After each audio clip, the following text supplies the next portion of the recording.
Sela Saukia belakangan ini ramai menjadi sorotan usai dirinya diduga terlibat kasus skincare overclaim dan berseteru dengan dokter detektif alias doktif. Namun terlepas dari hal tersebut, terdapat sorotan lain yang membuat jutaan pasang mata merasa geram. Ya, Sela yang aktif berjualan produk skincare, kosmetik, hingga makanan milik brandnya sendiri itu dituding terciduk melakukan kebohongan dalam berjualan oleh sejumlah warganet. Salah satunya produk skincare milik Sela diduga melakukan klaim berlebihan terkait kandungan dan manfaatnya. Hasil uji laboratorium yang dilakukan oleh pihak independen menunjukkan bahwa beberapa produk diduga tidak sesuai dengan klaim yang dipromosikan. Assalamualaikum warahmatullahi wabarakatuh. Saya Sela Saukia, owner dari brand Skin, mengucapkan terima kasih banyak atas kritik dan saran kalian untuk produk kami. Saya di sini meminta maaf sebesar-besarnya atas kesalahan yang telah kami perbuat, atas kesalahan produk kami yang overclaim. Di sini kami akan terus fokus berbenah dan memperbaiki kualitas dari produk kami. Dan terkhususnya untuk Doktif, saya di sini meminta maaf dan saya di sini berterima kasih banyak karena adanya edukasi dari dokter. Saya selaku brand owner bisa lebih teliti lagi atas produk yang saya jual. Terima kasih banyak ya dok, dan saya di sini meminta maaf kepada seluruh masyarakat di Indonesia untuk SS Lover atas kesalahan yang telah kami perbuat. Kami janji kami akan terus memberikan kualitas produk terbaik untuk kalian. Sekali lagi mohon maaf lahir dan batin. Salam sayang dari aku untuk kalian semuanya. Kerugian kalau imaterial kita nggak bisa hitung ya. Imaterial kita nggak bisa hitung. Yang jelas berdampak sangat merugikan kita gitu. Omset penjualan mungkin turun nggak sih kak? Sangat ya lumayan lah, artinya nggak seperti dulu lah gitu ya. Artinya berdampak. Tak berhenti sampai di situ, sejumlah warganet bahkan menuding Sela Saukia menghindari penggunaan produk kecantikannya sendiri. Bahkan ada pula yang mengklaim justru Sela menggunakan produk dari brand lain, padahal ia kerap berbangga dan mengaku bahwa tidak pernah menggunakan produk selain dari brandnya sendiri.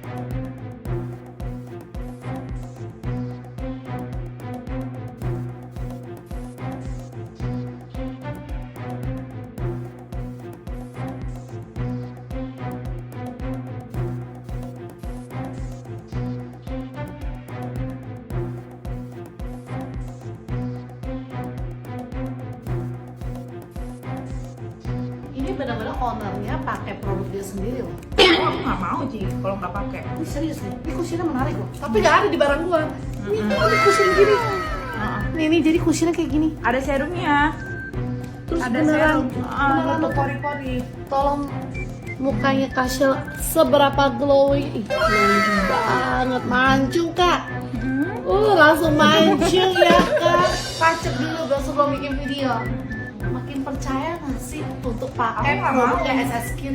Aku nggak aku pakai. Kalau gitu produknya kakak emang branded semua ya? Iya, semuanya ini dipakai. Semua dipakai, nggak ada yang nggak dipakai. Nggak ada. Ini jujur ya kayak bukan pure buat jualan ya kayak. Ngapain? Aku udah haji. Ngapain haji kalau masih berbohong? Itu dipakai semuanya, walaupun sabun. Dulu sabun aku pengeluaran aku untuk sabun aja sebelum ada sabun ini, aku ngeluarin budget sabun itu, sabun pribadi aku harganya 800.000 satu. Itu tanya sama Ipan, dia kan Yang bermerek itu ya? ya, yang bermerek. Sekarang nggak ada, aku sampai ke luar negeri aku pakai sabun itu. Jadi kemarin ke Paris, Iya, pakai sabun bawa itu. semua nih? Bawa dong. Ini jalan-jalan, Nanti- bisa bawa produk sendiri, branding terus. Ya udah, nanti aku spill ini ya, spill kamar aku ya, spill tempat make up ya, spill tempat make up ya. Guys, habis ini Mami mau masuk ke kamarnya Kak Sela Saukia, kita tunjukin beneran nggak sih dia pakai Iya. produk sendiri? Iya dong. Iya. Jadi jangan sampai kasus ini dimanfaatkan oleh para owner skincare nakal untuk mengambil keuntungan sebanyak-banyaknya, atau mungkin dari aparatur negara ya, yang mungkin ada oknum-oknum tertentu yang ingin memanfaatkan situasi ini. Kapan sih para owner skincare nakal atau para mafia skincare yang saat ini cukup berkembang di masyarakat bisa berkuasa di negara kita? Ini sebenarnya hukum ini miliknya siapa sih?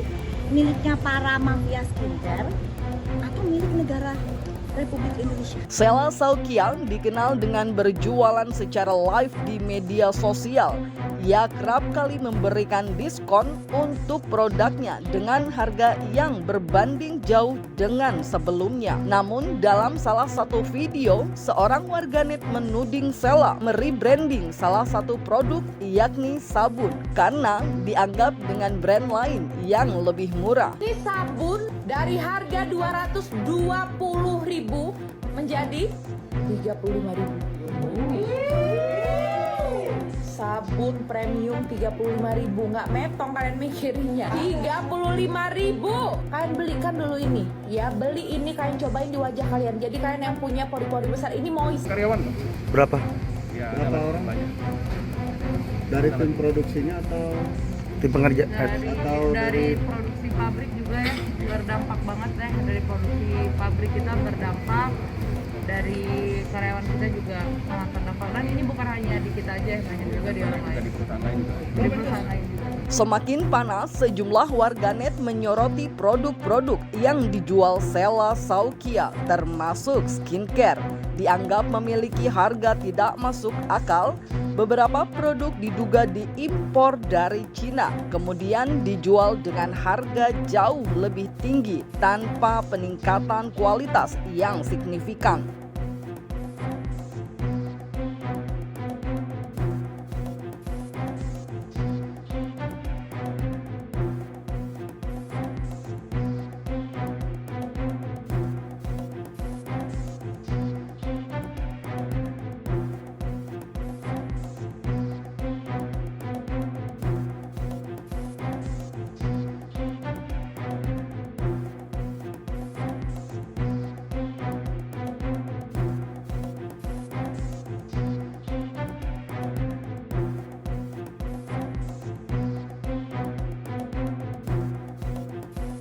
Kita beda kalian lebih bertanggung jawab aja sih dengan ucapannya gitu. Kan kita kan ketika kita berucap kita harus berani bertanggung jawab lah, itu benar apa enggak. artinya dokter ini mereview produk sangat berpengaruh ya bagi penjualan. Sela Saukiang juga dituding melakukan rebranding terhadap produk fashion. Salah satu kasus yang mencuat adalah hijab dari brand Umama yang logonya ditutupi dengan diganti dengan logo milik Sela, kemudian dijual dengan harga yang lebih mahal. Hal itu diungkapkan oleh salah satu warganet dalam konten yang diunggah di media sosial. Biarin Nah, aja. hujatan itu anggap jadi doa lah, itu doa semua tuh, doa semuanya, pokoknya utang ini, utang itu, jadi doa aja semuanya. Itu udah, semuanya sudah saya maafkan, siapapun itu saya udah memaafkan. Cuman kan, ya namanya kita kan ada proses hukum ya, kita harus jalani, kita terlapor, kita yang melapor, kita harus jalani itu. Tapi kalau dari hati ke hati, lillahi ta'ala saya udah maaf. Di tengah berbagai tudingan yang menyerang, Sela Saukiang kini tengah berseteru panas dengan Doktif, bahkan saling lapor ke jalur hukum. Ia bahkan melaporkan Nikita Mirzani yang saat ini ditahan karena dugaan pemerasan 4 miliar terhadap Reza Gladys. Namun dalam sebuah siaran langsung terbaru, Doktif justru menegaskan bahwa laporan polisi yang ia layangkan terhadap Sela, Reza Gladys hingga Dr. Richard Lee akan segera naik ke tahap sidik. NM kira-kira bisa bebas enggak, kita serahkan ke penyidik ya. Betul, kita serahkan ke penyidik. Doktif nggak berani ngomong soal itu. Doktif nggak tahu ya keseharian teh NM itu seperti apa, kontaknya beliau dengan siapa aja. Itu Doktif nggak tahu. yang terbaik ya dok. Ya, dan gerombolan sirkus sebentar lagi bakalan naik sidik. Tungguin aja ya guys, sabar. Gitu juga sama DRL, kan? Satu-satu Tinggal nunggu bininya kenapa sih? Bininya kenapa sih kok nggak mau datang ke Polda? Dokren, namanya Dokren ya panggilannya ya? Dokter Dokter keren. Dokter keren. Nyapu lagi. Dok keren. Dokter keren maksudnya ya kan? Enggak, dokter Reni Effendi yang dipanggil. Oh. Ngapain pakai inisial? Emang dipanggil dia ke Polda, Oh, nggak iya, datang-datang. iya, Dok Ren, Dokter Reni Effendi, datangnya ke Polda saya tuh. Udah dokter kan udah datang tuh, ya kan? Tapi jadi bahan tertawaan aja sama penyidik. Lucu banget sih nih orang gitu, DRL ya. Lucu, penyidiknya baik banget guys. Sampai kita ketawa-ketawa di dalam tadi di Polres Jakarta Selatan. Sidik ya, sebentar lagi saya bakalan naik sidik. Kalau udah naik sidik udah kuat banget ya guys ya. Kalau udah naik sidik enak banget itu. Gitu. RG gimana, Reza gimananya sayang? Itu rahasia dokter, bakalan ada sesuatu nanti. Sebenarnya kasus ini dikawal oleh masyarakat yang emang menginginkan keadilan, bukan penggiringan opini. Kan sekarang yang menang itu di masyarakat penggiringan opini luar biasa gitu, sampai akhirnya yang selebgram apalah, ngomong apalah, ini apalah gitu. Jadi sekarang Dokti berpikir setelah tadi diskusi, udah deh kayaknya nggak usah dipedulin, yang penting kalau misalnya emang sudah arahnya ke fitnah, kita laporkan saja supaya berhenti, karena ya harus ada efek jerak dong gitu. Yang fitnah ini kan mungkin mereka berpikir nggak dapat apa-apa ya, atau mungkin Dokti nggak berani melaporkan. Ya lebih baik Dokti laporkan agar terbuka semuanya. Bahkan beberapa waktu belakangan ini, Sela dikabarkan telah ditetapkan sebagai tersangka. Hal itu berawal dari ucapan sejumlah pihak, salah satunya Emma Waroka, yang bahkan menyebut ada 3 orang yang menjadi tersangka. Namun lebih lanjut, ia menjelaskan bahwa pihak-pihak tersebut meminta penundaan pemeriksaan hingga Hari Raya Idul Fitri. Tak terima dengan hal tersebut, Sela pun akhirnya memberikan klarifikasi lewat unggahan di media sosial. Ia menegaskan bahwa kabar yang menyebut dirinya sebagai tersangka adalah kebohongan belaka. Mam, geng sirkus minta pengenangguhan. Kan gua udah bilang ada 3 tersangka. Kalian pada nggak percaya ya kan? Gua udah bilang 3 tersangka, say. Sekarang baru pada, oh iya ya Mamski bener ya. Ternyata ada 3 tersangka, tapi pada minta penangguhan semua. Joget-joget sekarang main biliar di rumah orang. Orang sampai nggak tidur ya, sampai malam, sampai pagi, sampai subuh. Ngapain di situ? Jangan asal bunyi loh kalau nyebutin orang jadi tersangka ataupun penangguhan dan lain sebagainya. Jadinya kan menyebarkan berita hoax jadinya. Tuh, mau sama siapapun ya kalian tuh harus punya pro masing-masing lah, kubu masing-masing. Tapi jangan sampai kalian membelanya berlebihan. Sayangku, jadi banyak banget berita yang beredar, sampai banyak juga yang DM Kasel. Katanya apa benar kabar di luaran sana Kasel itu sudah menjadi tersangka dan ada penangguhan sampai Lebaran nanti. Ya, itu berita bohong, itu berita fitnah, itu penggiringan opini.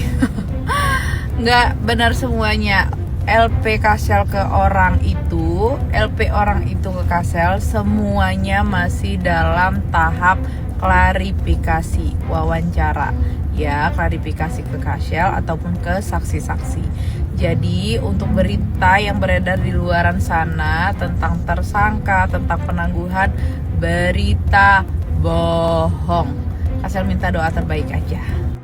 Jadi kalian bisa tandain nih yang koar-koar dibilang Kasel itu tersangka, penangguhan sampai Lebaran ya. Kalian tandain orangnya, besok-besok kalau dia ngomong jangan dipercaya lagi. Berarti dia suka menyebar berita bohong. Ya sayangnya, mohon maaf lahir batin.